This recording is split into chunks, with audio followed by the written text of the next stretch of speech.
counteroffers have been a trending topic in recruitment. Like it's something new, it's not. Counteroffers have been around forever. They've been around since the dawn of employment, I guess.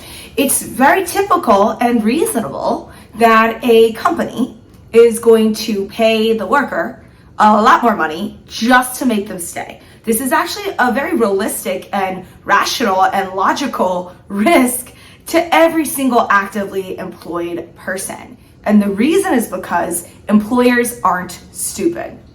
Employers know that they are not going to be able to find someone easily, cheaply, and quickly that beats keeping the existing staff member in their seat. So if it's just a matter of money, which they're gonna have to pay anyways to a new hire, they would much rather pay it to their existing staff.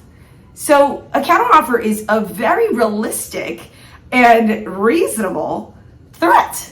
In fact, you should expect every single candidate to be faced with this very realistic threat if they are actively working, especially if they have a good relationship with their existing team member.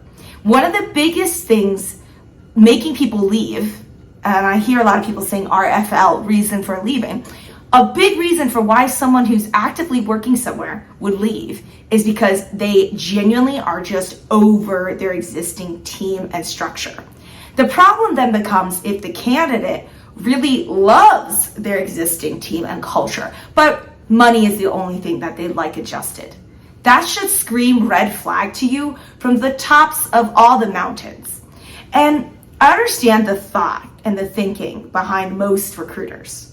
I do, because everyone's so worried, hungry, desperate, and just lack of knowledge of how to build properly and sustainably. A lot of people just don't have the training, don't have the exposure, don't have the self-belief, maybe don't have the luxury of time to prove to themselves that my model works, which is exclusivity and working with really awesome candidates. Not just awesome candidates, but people who are actually committed to you and aligning with you to put money in your pocket. And I understand this. So again, back to this whole idea of a candidate's mentality, there is nothing you can say to make an individual go against their self-interest. And so if a candidate says, I love everything about my company, but the pay could be better, maybe this or that could be tweaked. Again, I would push back multiple times before even thinking of representing that candidate. And like I said, a lot of people would disagree with me. They would represent the candidate as long as they're a good candidate with a decent RFL. I don't believe in that because I don't believe in vanity metrics. Vanity metrics are when you want to please your client, you want to please your network, I guess, and show them, oh, look at what I have. I have these beautiful candidates. Look at all the nice things I have. Yet all of the time when push comes to shove, these people fail to move forward to closing. Now that to me is a huge waste of your time, your client's time, your candidate's time, and it just shows that you are not a seasoned professional. Because a seasoned professional would never waste their precious time. Like, I'm just not here to mess around. And I always have been telling my candidates that from day one. I've always told them, I'm not here to submit you to interviews. I don't get paid to do submits. Like, it's a KPI, but I don't give a crap because I own my own company. So it doesn't matter how many submits I have if I have 0 deals on the board. Does that make sense? Right? Like, I don't care about submitting you anywhere. In fact, I don't want to submit you anywhere unless you are reasonably sure that this is worth all of our time. Because I do not want us to come to offer stage and you stay for an extra 30 grand. Like, there's just no point in that. Why don't you have those conversations with your owners and your investors, whatever, employers today? Like, why are you making me go through all of this work when all it takes is an extra $20,000, $30,000 from your existing employer, which you just don't have the balls to talk to them about yet? And that's really what it is for a lot of these passive candidates. Passive candidates are scaredy cats. They're confrontation avoidant, which is why they're engaging with a confidential resource like yourself, the headhunter, right? Because they're confrontation avoidant. They don't know how to have these conversations with their existing higher ups, and they're very scared. What they need to be educated on is you have the power here. And it's not because I'm doing this to hurt myself. I'm doing this because I'm educating them. Candidates, You actually have the damn power. You need to start understanding this, because if you do, you can manage your career better, screw less people over, right? It's always the people pleasers that hurt people the most. It's the ones that are like, yeah, thank you, please give me a chance, I want to experiment. Thank you for letting me explore, please and thank you. And then you do, and they waste everybody's time and they stay for a counteroffer, which again is very reasonable. So when I try to coach headhunters and recruiters who are trying to make it in this industry, and they are saying, but I covered counteroffer. My question is, did you though? Because there's one thing to just talk about counteroffers, as in counteroffers exist. You know it's not good for you to do it. Here's an article that tells you about it. That literally was the training I was given at my recruitment company. No one actually sat me down and gave me the playbook. I had to figure it out on my own, because I was smart enough and money hungry enough to say, I'm not gonna let this candidate mess with me. I'm gonna lay it out right now.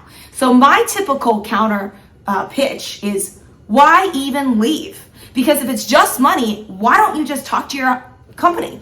Have you done that yet? Have you yet spoken to your hiring manager? Now you've worked for this guy or gal for 3 to 4 years. Are you telling me that you're just going to walk into the office with an offer one day and that's your game plan? That's your career game plan? Is that your actual strategy? Or are you going to be adult about it and go up to your hiring manager, your team lead or whatever, your employer, and say, hey, I'm constantly getting told that the market is paying $40,000 extra for my skill set. Can we have a realistic adult conversation about why I deserve a raise? If you have not even done that yet, I'm not going to represent you, because I know when push comes to shove, your manager, Bobby and Mary are going to sit you down and they're going to say, oh, buddy boy, oh, buddy girl, oh, we love you so much. I'm so sorry that you've had to look for another job. We are so sorry we have ignored you all these years and we haven't given you your due diligence. I'm so sorry. Please, please, please, here's a counter offer. Please stay with us. That's the end of your deal, and that's the end of your reputation. If you let this happen to you, it's not the candidate's fault. It's not the market's fault. It's not market trends. It's your inability to educate, control, and really communicate clearly with your candidate about why counter offers is not just lip service isn't a good idea, because it actually is a great idea. I took a counter offer.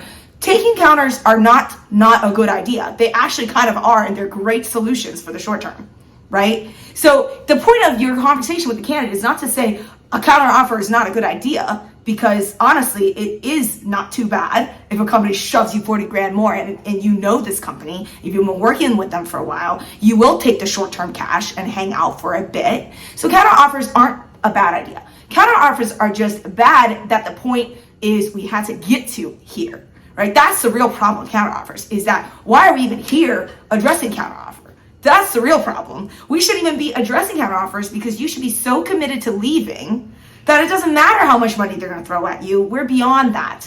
That's how you're going to sleep at night as a headhunter and a recruiter in any market. Today's market conditions, tomorrow's market conditions, this is the only way to survive. If you genuinely understand how candidates' mindsets work, don't penalize them emotionally for counteroffers, because they don't give a crap about you. They don't care about how you feel, because that is short-term shame. Short-term shame is not worth $40,000 in a counteroffer. They will take the $40,000 counteroffer. Who are you to them anyways? They don't care about you. You're just some random recruiter that they can commoditize. And they clearly used and abused you to get the counteroffer. So you're just a chump who got stuck holding the shit bag when your client now talks to you and says, do you even know how to do your job?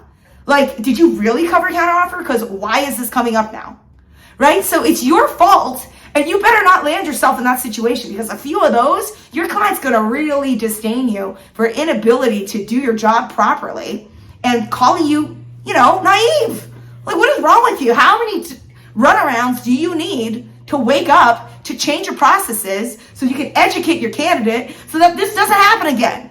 Right? Put your candidate through the ringer. Make them do the work. If they're not even committed to having conversations with their hiring manager, with their manager until, offer stage where you're giving them the tools for them to have that conversation proudly, you are a chump, right? You got to know this, because it's fully your own fault. And I genuinely believe this. I have lost very few people to counteroffers in my lifetime. In fact, I had 2 droppers in 5 years of agency recruiting. at my first agency. So again, dropper rate is your own responsibility. Counteroffers, candidates don't care about it, and they will use you to get a counteroffer. Trust me, they will. And that's fine, because human nature is self-serving. Can't hate the player, gotta hate the game, right? So the best thing you can do is get smarter, work harder, work smarter, think ahead, and beat your candidates to the punch, anticipate their next move, and don't mess around. Be happy leaving money on the table, because that money is fool's gold.